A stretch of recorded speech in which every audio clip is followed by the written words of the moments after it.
Good evening, everyone. I'd like to welcome you to our 8th annual State of the Village address. Tonight I have the pleasure of providing opening remarks for our address, which presents an overview of the village's accomplishments this past year. Tonight, each of the village's department managers will take a few moments to share with you the items of interest in their respective departments. We will also have the opportunity to hear from our partner taxing bodies, Grange Park Public Library and the Community Park District of Grange Park. Most notable of this year's accomplishments was voter approval of the 2 referendum for a total of $11.2 million to support our road paving program and the purchase of new fire apparatus. Both referenda received overwhelming support, demonstrating that residents are confident in entrusting their tax dollars to our village. The village works hard to earn that trust from our residents. We understand that one of the most important decisions you make is where you choose to buy your home, raise your family, and invest your dollars. Here at the village, we work each and every day to ensure that our community is proud to call this home. Before we begin, I would like to highlight the fact that I have the privilege to work alongside 6 very dedicated individuals who volunteer their time serving this village. Together, the group establishes goals, policies, and long-term strategy for sustaining the fiscal responsibility of the village. Each year, the village board gathers for a workshop to review and discuss key issues in an effort to progress the quality of life for our residents. Past workshops have focused on topics such as land use planning and development, zoning, flood mitigation, local revenue, capital projects prioritization, economic development, capital planning and financing, community building, and leadership. The outcome of these efforts provide the blueprint for the vision of our community. Modern codes to guide the development of the community. Incentive programs for water quality and sewer backup prevention. Water system improvements to ensure quality and delivery. New fee and fine structures to maintain fiscal strength. Voter referendum for improved roadways. New equipment for effective services. Consideration of TIF districts and business development districts towards commercial revitalization and financial sustainability. And consolidation of dispatch services for enhanced public safety response. One workshop in particular linked issues to outcomes by focusing on key goals in governance. They include maintain fiscal responsibility with sound budget practices, improve and maintain infrastructure and roads, maintain and communicate good government practices and services, maintain public services through safe practices and proper equipment, and attract, retain, and expand business. These goals guide what we do, the expenditures we make, where we focus our time, and how we care for our residents. For me, tonight is about looking back and taking stock of this year's progress and reflecting how the accomplishments are connected to our goals. The village board, clerk, staff, are available to residents to discuss issues and answer questions, so please don't hesitate to ask them after the presentation. And finally, I want to mention that next year we will celebrate our community's rich history and promising future as we mark our 125th anniversary. In honor of this momentous occasion, the village and the community partners will be hosting a variety of events, including a village-wide birthday party. The community of Grange Park has much to celebrate, and we also have much work ahead to do. And at this point, I'd like to introduce our village manager, Julia Cedillo. Thank you, Mr. President. Hello, it is my pleasure to serve as village manager, where I am responsible for managing the day-to-day operations of the village, as well as executing the policies as set forth by the village board and president. In conjunction with the village board, who have residents' concerns at heart, we have dedicated staff who work hard each day to provide the best possible services for our residents. You will meet the managers from each department this evening, and get a sense of where they have focused their efforts throughout the last year. It has been a busy year for sure. We are working on roads. We are working on a water project on the Grange Road. We had a bond issuance. We are working on dispatch consolidation with a couple of other communities. And there is much to share tonight, and there is much to be proud of as we continue to work forward into the future. We have more projects, big projects underway, such as a tax increment financing district and a business development district. As I reflect on the past year, the village continues to progress forward at a time when the environment around us is ever changing. Resident needs and priorities are always changing because the population changes. We have more families moving into our community, more than ever before in recent years. There are changes to trends and services that we have to be mindful of, things happening in communities around us, so we try to keep track of that. We also have an election coming up next week, which is bound to bring about some change, and so we have to work in that condition as well and be prepared for whatever that brings. And we are progressing forward at a time when the environment is also very challenging.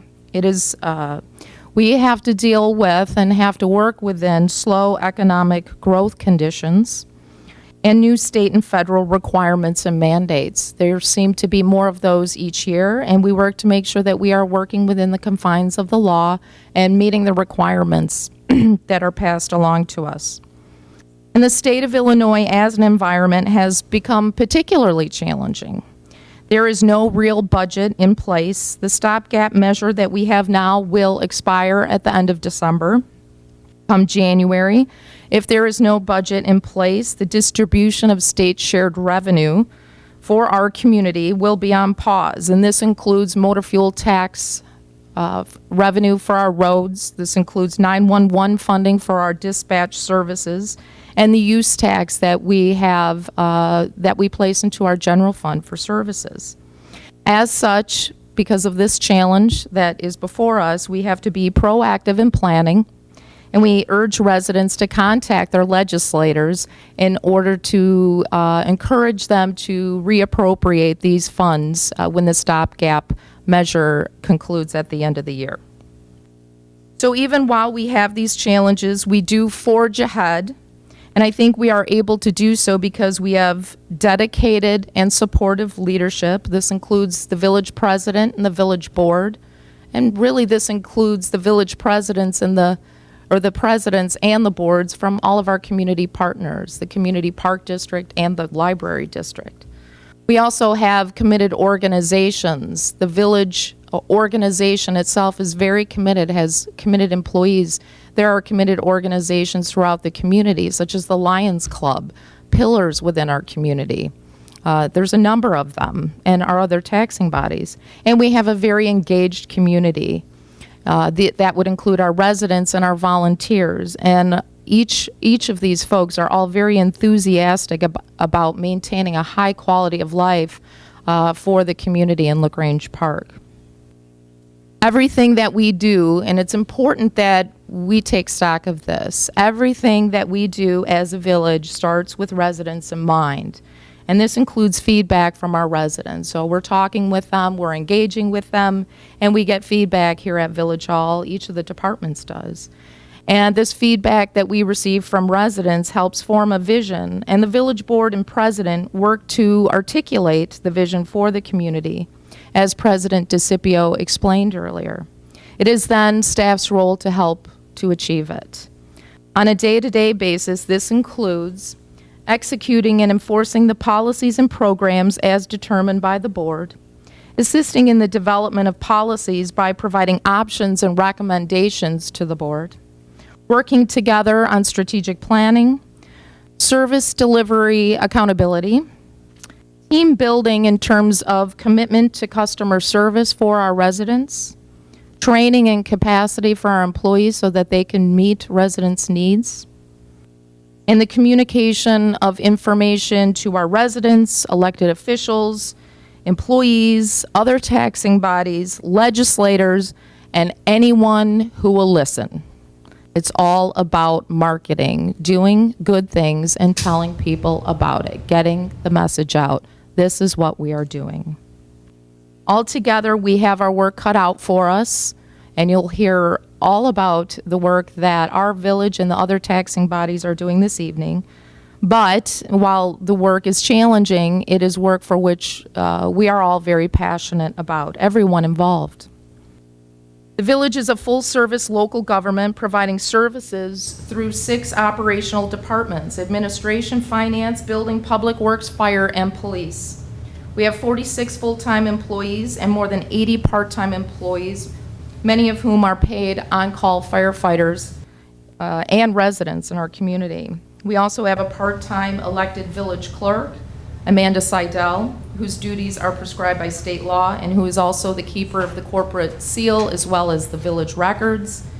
Amanda Seidel also happens to be an active volunteer and serves as the liaison to the village's youth commission. For the next slide, I wanted to show folks, here's a list of our village employees. I wanted to make sure I got everybody's name, double-checked the list so that you could see all the folks that are involved on the village side of things. The work that these employees do each day is amazing. Some of the work that they do you see, and much more of it that you don't. But it is all done in an effort to serve the community, as these folks up on the screen do truly care. The achievements of the village would not be possible without the countless volunteers who provide service. We cannot build community alone. Here is a list of advisory groups that provide recommendations to the village board or have specific authority as determined by state law. Each has a team of dedicated members, and we are so grateful for their service. And I believe we have a member or two here tonight with us, talking about Eric Boyd, who serves as the chair of the Zoning Board of Appeals. We're so grateful for their service. Finally, I would like to extend thanks to our community partners and those that are here tonight to present with us. Tonight is not only a time for us to reflect and celebrate, it's a time to be mindful of one another's issues, achievements, and goals so that we are better able to work together in the future. Taking stock and being proactive allows us to better anticipate challenges, react more quickly, look for opportunities, and forge ahead in the best manner possible for our community. Thank you. I would like to now turn it over to Brenda McLaughlin, who is our Director of Public Works, for the next portion of the presentation. Brendan. Thank you. The Public Works Department includes a water operator, a mechanic, a foreman, and 5 maintenance workers. We have a part-time support position in the office that keeps everything flowing smoothly. We recently added a new employee to our ranks. Patrick Hurley is a lifelong resident, a graduate of Lyons Township High School, and also serves on the fire department and holds the rank of lieutenant. After 35 years of service to the village, Corey Noble retired as foreman this year. We greatly appreciate all he did for the village and its residents. We wish him a long and healthy retirement. As a result of Corey's retirement, John Jandick was promoted to foreman. John is a licensed water operator, a certified arborist, and a LaGrange Park resident. In the last year, Public Works performed all the usual services you have come to expect: snow plowing, salting, 3 rounds of leaf collection, 6 rounds of brush collection, sidewalk replacement, and filling many, many potholes. In coordination with our contractors, we have removed 200 ash trees so far, with another 50 marked for removal later this year. We started with nearly 1,400 ash trees and only have 225 more to remove. We expect these trees to die over the next 2 years, at which time we will remove them. We are injecting 84 ash trees in strategic locations in an effort to save them. During the year, the village did plant 110 trees, of which 15 were donated by the Lions Club. Public Works maintains an inventory of all parkway trees, when they have been removed, a planting list for all replacement trees, and there are currently 700 trees on that list to be replaced. It should take approximately 7 years to accomplish this. For residents who want a tree sooner or who want to select a specific species to be planted, we do offer a resident purchase program where we extend the wholesale pricing that we receive, and this is done during our spring and fall planting programs. The resident covers the tree cost and the village pays for the delivery and planting. If a resident wants more information on this, they can email us at trees@lagrangepark.org or just call our office. Residents who literally want to select a specific tree to be planted in the parkway in front of their house have the option of going to a local nursery and planting that on their own. We do ask that before they plant such a tree that they contact us with the species and the location so we can clear that prior to it being planted. In that circumstance, the resident does pay all costs associated with that tree. Construction is nearly complete on the water main project, which is located between 31st Street and 29th Street on LaGrange Road. The final connections were made today and the old pipe was abandoned. The project consists of replacing an undersized and failing water main located beneath LaGrange Road with a larger 10-inch main now located under the sidewalk. This new main results in better water flow to residents in the area and less traffic interruption when maintenance or main breaks occur. This project will be completely finished in the next 2 to 3 weeks. The voters approved a $10 million referendum this April to repave the streets. For that, we are extremely grateful. We have identified 93 blocks to be resurfaced. 24 blocks will be completed in 2016. 41 blocks are planned for next summer, and the remaining 28 blocks will be paved in 2018. Additional details on the paving program are available on the village's website, www.lagrangepark.org. We will also be performing spot patching and crack filling over the next few years for those streets that were not included in the paving program in an effort to expand the life and the paving smoothness on those roads.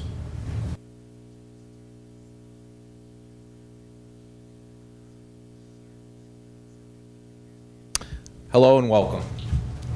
My name is Ed Rompa. I stand in front of you today with great pride as the police chief of this great village, which I have served for the past 18 years. I am proud to announce that in 2016, LaGrange Park was again ranked as one of the safest cities in Illinois by Value Penguin. We ranked number 16. In 2016, 2 major testings took place.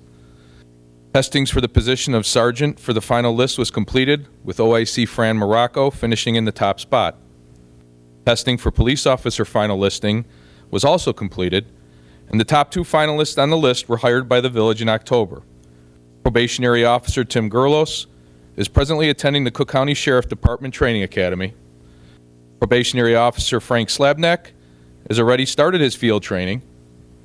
These new officers were hired to replace Officer Pat Menzione, who retired after 31 dedicated years of service, and Officer Stephanie Christofferson, who left the department to stay at home with her daughter. The department also welcomed telecommunicator Karen O'Connor in July, who has over 15 years of experience.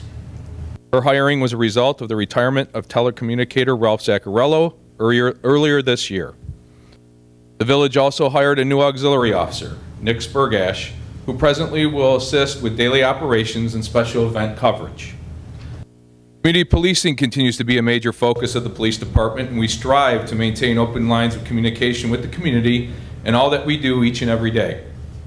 This academy, which I will be, the academy, which will be beginning with a new 5-week police citizen academy, will cover such topics as patrol techniques, traffic stops, criminal investigations, to help participants gain a better understanding of the role of the police officer. The department also participates in a partner program with Park Junior High called Spark Plug, in which officers participate in a 1-hour study time, 1-hour activity time, and a 1-hour dinner time with an at-risk student. This past year, the police department assisted all our local schools with many hard and soft lockdown drills The department also worked with the Community Park District and the LaGrange Park Public Library to conduct an intruder alert training for their staff. Each year, officers actively engage in traffic enforcement to help maintain safe roadways and travel throughout our community. This past year, officers issued approximately 7,000 different variety tickets for a variety of infractions. An additional benefit of traffic enforcement is that it creates a deterrent to criminal activity in the area. The department also engages in a variety of regular programs that benefit both the safety and community relations, including Officer Walk and Talk, Door Hanger Initiative, Coffee with the Chief and Staff, Shop with a Cop, National Drug Take Back, and an Adopt a Cop program in our local schools. Each year in August, the department hosts the National Night Out program. This hugely successful event, coordinated by Sergeant Felix Hernandez, provides an opportunity for the community to engage with law enforcement and learn about how to keep themselves and the community safe. I would like to say a special thanks to our village president and our trustees for supporting this event. The police department also distributes the electronic safety bulletin, which helps the department stay connected to the community through special community alerts. Information regarding recent police incidents and safety tips are also attached. To sign up to receive these bulletins, please visit the village's website or contact the non-emergency telephone number of the police department. The village continues to benefit from the police department's participation in the local debt recovery program. Through this program, initiated by the Illinois State Comptroller's Office, the village has been able to recover outstanding parking tickets during the time frame of January to September of this past year. We have recovered fines in association with 741 tickets, totaling over $42,000. I thank you for your time and attention. It is with my distinct honor to introduce our Executive Director of LTAC, our Lyons Township Area Communications Center, Kim Knudsen.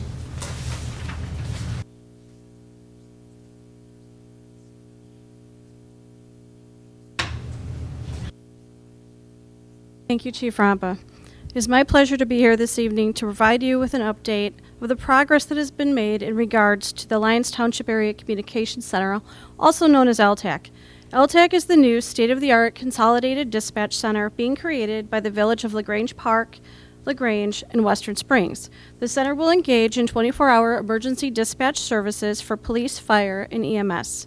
There are many things to consider when developing a consolidated dispatch center, some of which include an analysis of current operational structure, governance, inventory, staffing levels, training, budgetary data, technology, facilities, call volumes, etc. One of my primary objectives was to identify ways to share public safety services that would be more cost-effective service delivery and create operational enhancements. The LTAC Dispatch Center will be located at the LaGrange Police Department at 304 West Burlington Avenue in LaGrange. We are currently in the process of remodeling this facility to accommodate current needs as well as future growth. We have upgraded the existing radio consoles and our existing 911 call handling equipment in preparation of next generation 911 mandates. A computer-aided dispatch system upgrade was purchased through Tyler Technologies. CAD systems are used to accomplish many tasks related to the tracking of public safety incidents and the assignment, allocation, and deployment of law enforcement, fire, and EMS resources. The CAD system is one of the most important tools utilized by a public safety answering point. All reported incidents are entered, dispatched, managed, and tracked via the CAD system, making it a critical component of our systems. Recently completed the State of Illinois application for 911 consolidation, and LTAC has received approval from the statewide 911 administrator. The LTAC Dispatch Center and staff will be equipped with the technology and training to provide emergency medical dispatch services as well. This is an enhanced service that is not provided by our member agencies to date. While many of our timelines are still fluid, due to vendor scheduling, we anticipate LTAC going live early 2017. Now my pleasure to introduce Fire Chief Dean Madwell.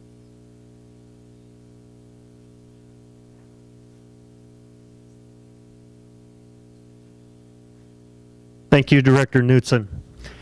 As fire chief, I've had the privilege of leading the village's fire department for the past 15 years. Our personnel continue to work to not only maintain but continuously improve the level of service we provide to our community.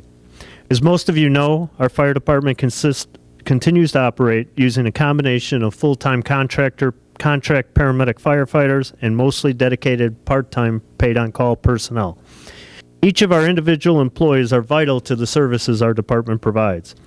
Also, as you may know, most of our paid-on-call personnel hold full-time jobs in addition to their service to our community, with many having careers outside of the fire service. Over the past year, the fire department once again responded to over 2,000 calls for service. Over 1,600 of those responses were EMS-related, summoning our ambulances, EMTs, and paramedics. Although many EMS incidents can be quite challenging, our EMS personnel not only train to provide expert emergency medical care, but they do what is possible to provide such care with compassion. They are trained to understand that what may appear to be a minor medical emergency to us may be one of the worst days in the life of a patient or family. This past May, several of our employees were again honored by the Loyola EMS system staff for their response to incidents where patients in cardiac arrest were revived. Although providing EMS is a big part of our mission, our staff also responded to over 450 calls to fires and various other emergencies, such as gas leaks, downed power lines, and carbon monoxide emergencies, among many others. One of these emergencies involved a fire in the kitchen of a home. Through the combined efforts of fire, police, and a caregiver, 2 elderly women, one physically disabled and one suffering from dementia, were rescued, and the fire was quickly extinguished. Over the last 12 months, we recognized significant personnel achievements. 6 of our firefighters hired in early 2015, Andy Chorley, Matt Dahl, Mike Hughes, Josh Johnson, Matt Joyce, and John Moore, successfully completed their required training and testing to complete their probationary period. Also, firefighters Chris Baudler and Steve Story were both promoted and sworn in as lieutenants with our fire department.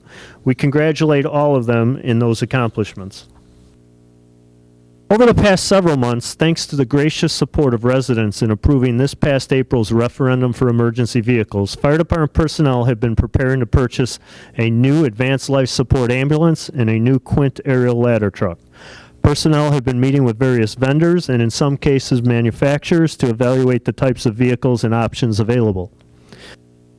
We have had many demo vehicles brought out to test and evaluate, traveled to see vehicles at other fire departments, and also visited one of the manufacturing plants. As these are substantial purchases, and especially as we have not purchased a ladder truck in 26 years, personnel are carefully evaluating things such as quality, craftsmanship, design, and specifications related to each manufacturer. We hope to make some critical decisions in the next few weeks regarding the vehicles and begin the actual purchasing process prior to the end of this calendar year. As most residents know, the fire department operates out of 2 stations. Station number 1 located here at the Village Hall Complex and fire station number 2 located at 1010 East 31st Street. Over the years, we have identified various maintenance needs to keep these stations operational, and through careful village planning, we are in midst of a fiscal year where we are able to take care of a number of these needs. For instance, earlier this year, personnel worked to remodel the fire prevention office that is located at fire station number 2, which also includes remodeling a second restroom there. Believe it or not, for years, due to the original design, layout, and limitations of the facility, a bathtub located there was used to store a file cabinet with various fire prevention files for the fire prevention division. Thanks to the hard work put into the project by some of our own firefighters, this is no longer the case. At fire station number 1, we had the fire apparatus garage cleaned and painted. This included pressure washing and painting the garage ceiling, which for many years, possibly since the building was built, accumulated soot from the exhaust of vehicles located within it. Also, walls and overhead doors were cleaned and all the other doors and trim were painted. This not only made the aging structure look much better, but it created a healthier work environment. Again, a portion of the work was completed by our own firefighters, such as washing and scrubbing the overhead doors and repairing and cleaning the ceiling light fixtures. As such, I want to thank our personnel for the help they provided in keeping some of these project costs down, and we greatly appreciate the pride they take in their job and work environment. Another critical mission of our fire department in our effort to protect life and property is to provide fire and life safety education to the public. Through such, we hope to prevent many fires, and when they do occur, we hope to help our residents understand what actions are needed to survive a fire and reduce the overall impacts of such. Throughout the year, firefighters attend a great number of events to provide these educational messages, such as block parties, National Night Out, and Holiday in the Park, among others. Our department provides additional focus on fire prevention during the month of October in conjunction with Fire Prevention Week. During the month, we provide fire safety presentations at all the schools within the village for all children preschool age through the 3rd grade. One of our highlights again this year was our annual open house, which took place this past October 15th. We again ended up with a spectacular day and crowd. I'm obviously biased, but I really believe that our personnel do an amazing job at this and other public education events in teaching fire safety, especially to children. And as a reminder to all of you, make sure you have working smoke detectors on every level of your home, including bedrooms. Plan and practice your escape from your home should a fire occur, and consider installing residential fire sprinklers. I would like to take a brief moment to reflect on the passing of 2 fire department retirees over this past year. This past September, retired Fire Captain Bill Becker passed away after battling a long illness. Bill was well known for his concern for the safety of our personnel and his knowledge of our water system. Also, late last year over the Christmas holiday season, we lost longtime fire chief and long village employee Gil Welch. Gil Welch was a well-respected mentor to many of the firefighters over the years. It made great contributions to the department and village overall, and was well known in town as a terrific carpenter. Both of these men are sincerely missed. As part of public safety, the village also operates an emergency management agency in which village employees and volunteers will serve important roles in our village should a significant emergency or disaster occur. Through the agency, the village maintains an emergency operations plan and participates in the Cook County Multi-Jurisdictional Hazard Mitigation Plan. We are in the midst of working on updating our village annex to the county plan. Also, just a few months ago, the village completed the installation of a new emergency generator for the village hall. The generator will provide sufficient power to operate the complex, which includes the police department and fire station number 1 during a power outage. It will also operate the building's HVAC systems, allowing for the village hall to be used as an emergency heating or cooling center for residents when needed. The project was again made possible by the village receiving a $150,000 federal pre-disaster mitigation grant a few years ago. In an effort to stay prepared for emergencies and disasters, staff members also regularly participate in training and exercises, many related to large-scale incidents. For instance, through our participation with MABUS, some of our staff regularly participate in response training related to hazardous materials incidents and technical rescue incidents. Recently, staff participated in a full-scale exercise in the village of Downers Grove simulating a train crash carrying Bakken crude oil, involving simulated rescues and mitigation of a hazardous materials spill. In addition to serving as fire chief, I also have the privilege of serving as the village's director of the building department as the village's building commissioner.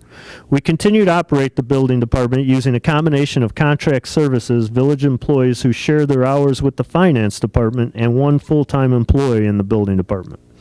This past summer's construction season proved a true challenge to the department as our full-time building inspector, code enforcement officer Rob Wurzba left the village after many years to pursue employment in the private sector. Although somewhat bittersweet, this challenge now provides us with an exciting new opportunity. After careful consideration of the needs of the village, the responsibilities of the position have been modified, and we are in the process of hiring our first building official, deputy building commissioner.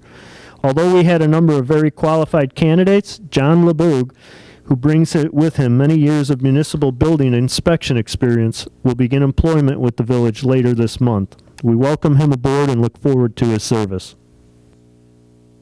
And if things continue as they have been, there will be plenty of work to be done. In 2015, 958 permits were issued and 1,951 inspections were conducted. As of the end of this past September, we have issued 762 permits compared to 732 the same time in 2015. So far, 2 of these permits have been for new single-family dwellings with another 1 under review. We also issued 19 permits this year for additions. As part of our residential fire sprinkler ordinance passed in 2003, by the end of this calendar year, there will be 71 single-family homes in the village protected with life safety fire sprinkler systems, helping to protect occupants and families within them. In addition to residential construction, we have issued 16 permits for commercial renovations this calendar year. We have also various commercial and other projects and permits pending. One of those is the addition to Nazareth Academy, started last year, which is near completion. Staff has been very busy conducting final inspections for occupancy, such as last week's testing of the various fire protection systems and this week's scheduled overall final building inspections. Also, we currently have plans pending for the site redevelopment and new building at Congregation of St. Joseph, plans for complete interior renovations at MB Financial in the Village Market, and plans for remodeling to Cork Keg and Spirits located at 31st Street and Beach. Another ongoing project is the village's sewer backup prevention program, which the village board reauthorized funding for in this current fiscal year. Once again, $50,000 was allocated to help offset cost of certain actions residents can take to help prevent raw sewage backup in their homes at times of heavy rainfall. Last fiscal year, the village provided nearly $35,000 in financial support to residents who applied for and were qualified to participate in this program. Please check the village's website for program details and to determine if you're eligible. This year, after experiencing a delay and some complications due to the state not passing a budget and freezing funding, the village was able to resume our downspout disconnection assistance program. This program is being funded by the Illinois EPA through an Illinois Green Infrastructure Grant. So far, as of the end of September, from the beginning of our program, our Special Projects Coordinator, Forrest Tucker, was able to make 844 on-site home visits to talk with and assist residents. 220 total homes have been disconnected from our combined sewer system, with 625 total downspouts now disconnected. In addition, Forrest has been able to help coordinate the ordering of several hundred free rain barrels for residents through the Water Reclamation District of Greater Chicago's Rain Barrel Program.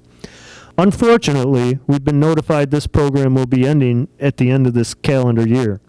As such, though, if you are interested in free rain barrels, please get your orders in as soon as possible. Again, please check our website for details or contact Forrest at the Village Hall. At this time, I would like to turn it over to our Assistant Village Manager, Emily Rodman.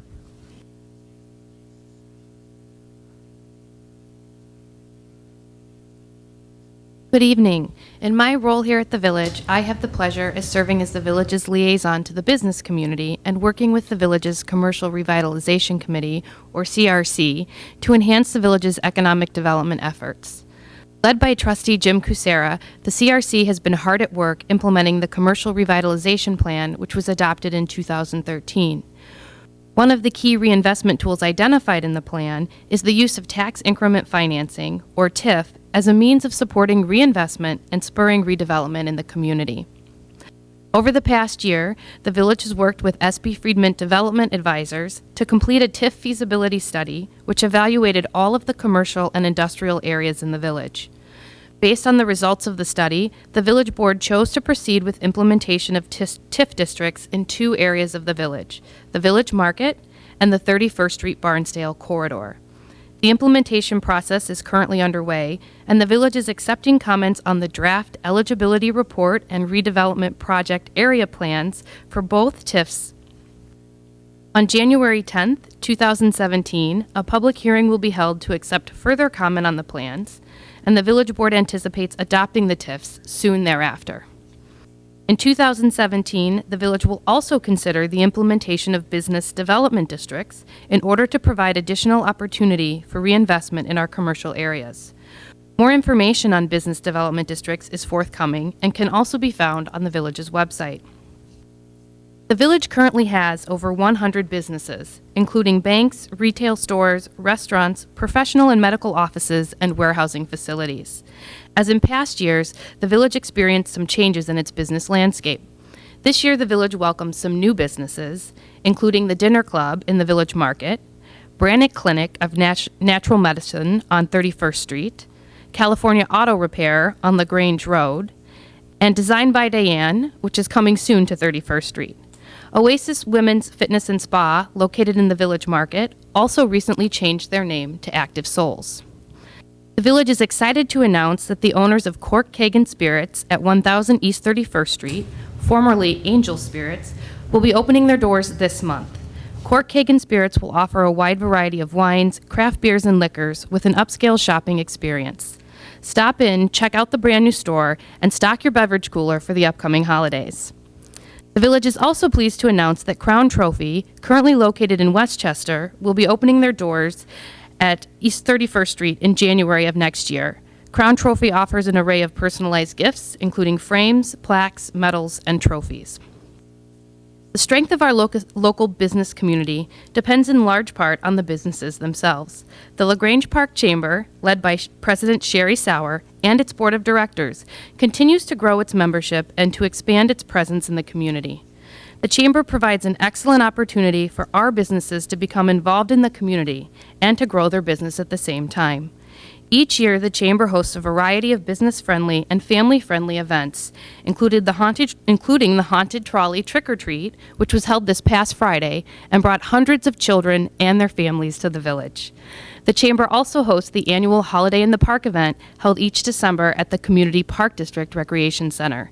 These events are a great opportunity for the entire family to have some fun and support our local business community. Information about new business openings and other important Village news is provided quarterly to residents via the Rose Clipping newsletter. Each edition of the Rose Clippings contains important information about Village services, infrastructure projects, and Village personnel. Residents may also visit the Village website for information on Village regulations, to review meeting agendas and minutes, or to watch a Village board meeting online. To receive the most up-to-date information on what is happening in and around the community, the Village encourages residents to subscribe to the Village's weekly electronic newsletter, e-briefs. And at this point, I'd like to introduce the Village's Finance Director, Larry Knoller.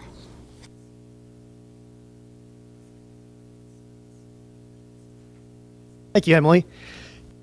As President DeCipio mentioned earlier, the most notable financial event this past year was the issuance of $11.2 million in road and fire equipment bonds approved by referendum.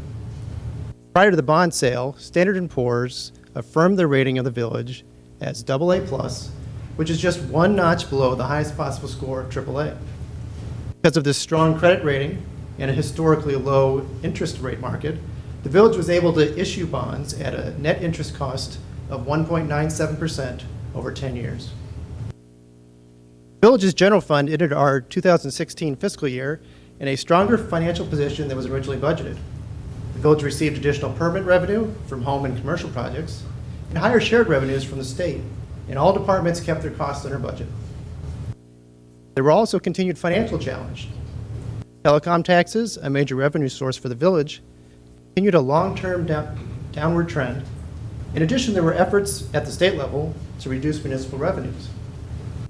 The Village's share of the income tax, motor fuel tax, 911 fees, these are all vital in supporting services to the Village residents.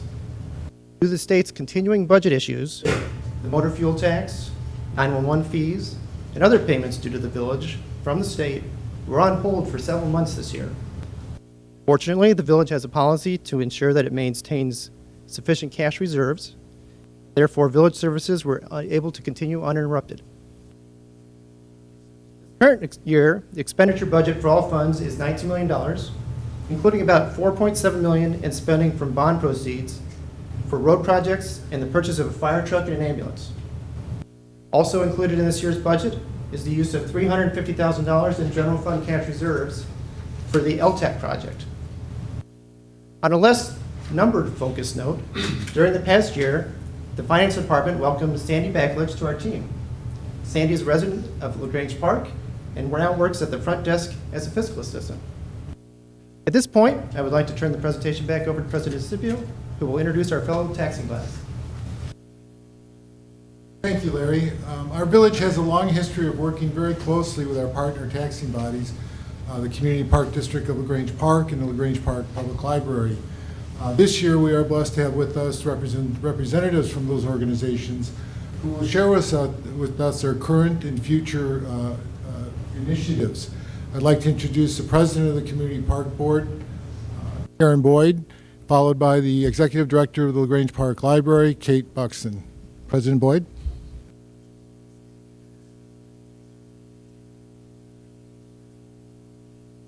Thank you, President DeCipio. Good evening. My name is Karen Boyd, and I am the President of the Community Parks District Board of Commissioners. I appreciate this opportunity to talk about the Park District, what we've accomplished this past year, and what we look forward to in the coming year. One of our major accomplishments in 2016 were the improvements to our website. Residents can now read board information, review Park District brochures and calendars, find information about our preschool program, and most significantly, now register online for classes and programs. Online registration has proved to be most successful, and the Park District's hope is that as more households become familiar with the website and find out how simple it is to register for classes, additional residents will take advantage of the many things that the Park District offers. The state of Illinois recently announced the release of OSLAD grant monies. The Park District had been awarded 2 state grants prior to 2014, but was then notified that all grant monies had been frozen because of the state's financial difficulties. We have reinstituted negotiations with contractors who had originally placed bids on the Memorial Park project, and we hope to begin to award contracts before the first of the year. Actual work is tentatively scheduled to begin in late March or early April as weather conditions permit. The current plan is to have the bulk of the work at Memorial Park completed by June 30th, just in time for the village's birthday party on July 15th. Please put this in your calendar. New Memorial Park will include a new shelter with bathrooms, a splash pad for younger residents, a bocce area, and a permanent bag setup, and exercise equipment stations. We look forward to unveiling the new look of the park in conjunction with the village birthday festivities. We will then begin work on Beach Oak later in the summer. We anticipate that the improvements will be completed by the end of September. The Park District is pleased to announce that we have also taken ownership of a small parcel of land connected to Beach Oak Park and adjacent to the railroad property without cost to the Park District. We will have future announcements about the entire Beach Oak project as the summer progresses, but be assured that we are very excited about the prospect of renovated parks. Park District has also experienced change this year. Darla Godot, our recreation superintendent in charge of preschool and special events, retired earlier this year. It was a major change because Darla has been greeting our preschoolers since the program began. We are very happy to say that Ashley Simoncelli has quickly acclimated herself in the job and has brought much energy and many new ideas to the Park District. She has been terrific. Our theater program is simply amazing. The Recreation Department produced 2 plays in 2016, and both shows had casts that exceeded 100 youths. I strongly encourage everyone to come to Beauty and the Beast this December. If it is anything like the spring production of Grease, you will have an enjoyable and amazing night of theater. LaGrange Park is the only park district in the area to feature large musical productions for youths, and we are very proud of our staff's ability to put on these quality productions. The Veterans Memorial continues to grow. The Memorial Day celebration included a recognition of many new bricks purchased to honor those who have served. Jim Zwitt, the community liaison, continues to work hard to plan the celebration and to encourage the purchase of new bricks. If you're interested in purchasing bricks to honor a family member or friend, please contact Jim Zwitt or call the Park District to start the process. We also, of course, would love to see you at our annual Memorial Day celebration. Community Park District also suffered a loss this year. Bill Yena, our former board president, and more to the point, the first recreation director and first full-time paid employee of the Park District, passed away in September. The Park District has tried to find fitting memorials for Bill, but they hardly measure up to the magnitude of his contributions. I suspect that I have exceeded my allotted time, but there's just so much to say about the Park District, and I always appreciate an opportunity to publicly appreciate the efforts of the board and staff who work so hard. The goal of the Park District is to always be the village's first choice for recreational activities. We have experienced some bumps in the road this year, but staff has made everything work. We are very fortunate to have the staff that we have at the Community Park District, as well as the board members who serve the Park District so tirelessly in their efforts on behalf of the Park District. Thank you. I would now like to introduce Kate Buxton, the Executive Director of the Library.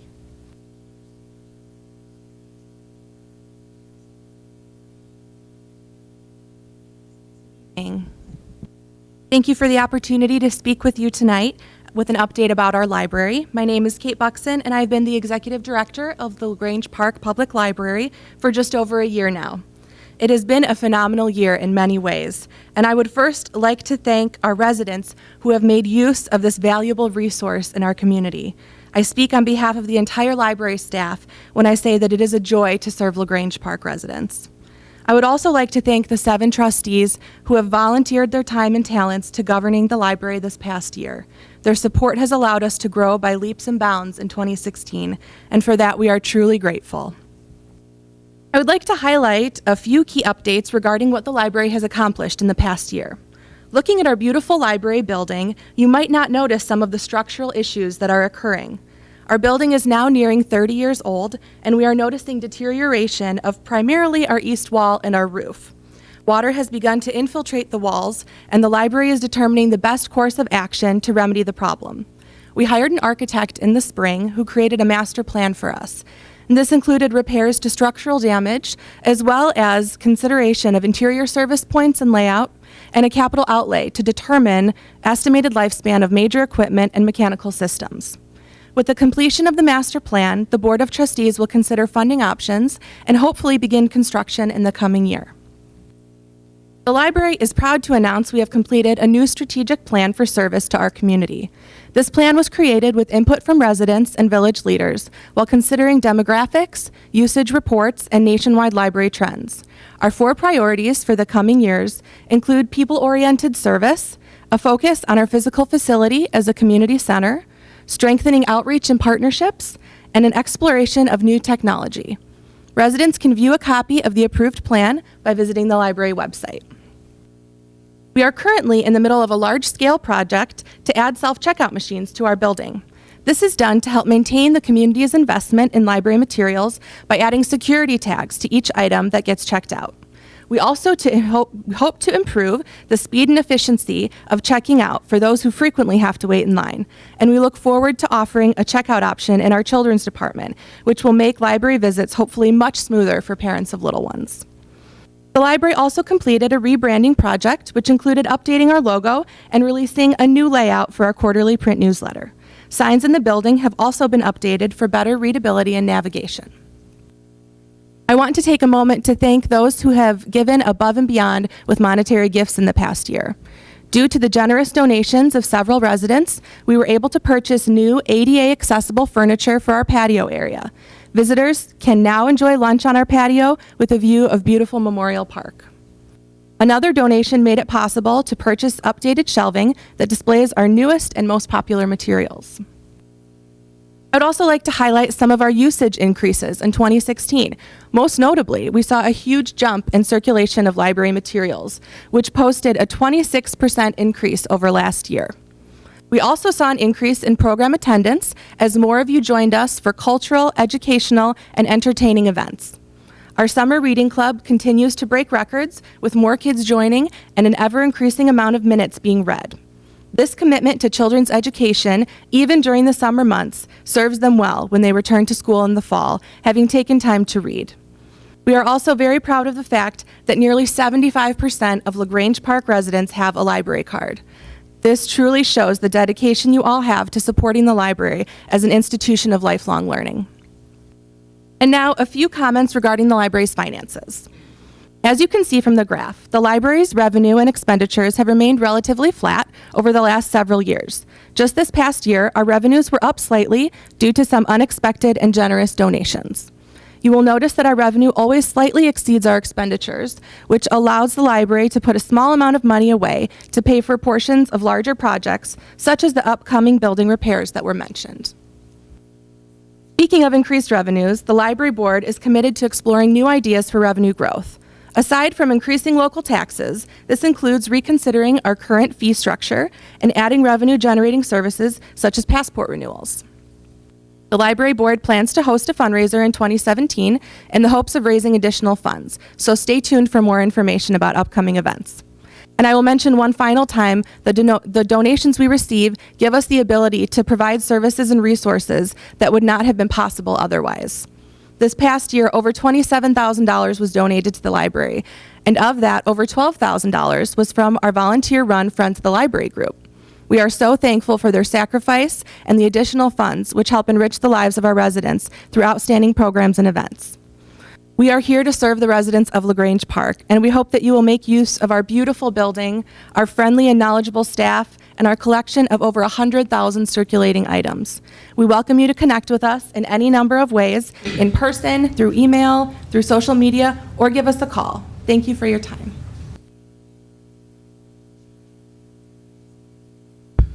Thank you, Kate. Well, we've made it through another State of the Village. We're blessed to be here. We're privileged to be here. We have one of the best staffs around. You can see that they're rich in talent from top to bottom. We have, they're hardworking, they care about our community. This is why we call LaGrange Park home. All of the good things that are happening around us, from our park district and our library and our school districts, our village staff and the department heads, our police and fire and public works, all of that makes our community so great. I want to thank all of you for appreciating what we do. We're here to serve. It's the expertise of our village board, it's the expertise of our village staff, it's the passion of our business community, and it's the commitment and dedication of our residents, those of you out there. So with that, we are all very appreciative. I'd like to thank some of our well-recognized people that are here in attendance tonight. We have some of our trustees. We have Trustee Bob Lautner and Trustee Jamie Zora. Thank you for your time and commitment. Our other trustees were unable to make it. We have village clerk Amanda Seidel. Would also like to say thank you to some of our village employees that we provide excellence to our village board, and that's our village attorney Kathleen Keating and our village engineer Mr. Paul Flood. We talked a little bit about the state and what's going on down in Springfield and how we are impacted by that. Well, we're blessed to have our village lobbyist with us who goes down there and fights for our tax dollars so that they're brought back to our community so our residents can benefit them, and that's from Cagwood Consulting, our lobbyist Chris Ganshaw. We also have with us the board of the zoning committee, Eric Boyd, and also a member of the zoning committee, Tofu Studwell, who provide services that we've been busy with the projects that are going on at Nazareth and Bethlehem Woods, and Sisters of St. Joseph. We'd like to thank LTTV, who provides broadcasting for our village board meetings and also for the presentation tonight. Without their commitment to excellence, our village board presentations would not be what they are today, and I am forgetting. It's only on TV, so. I said, oh, did I say this is live? Robbie Bartholomew. I am so sorry. Remember, but all these services and all these commitments to our residents are done on a volunteer basis.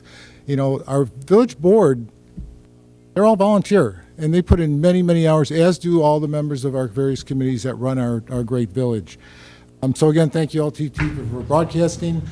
We now have refreshments for those in attendance, and if anyone ever has any questions for our village staff, our village board, members of our committee, please get in touch with us and we'll be happy to answer them. And we're grateful to be able to serve you. Thank you.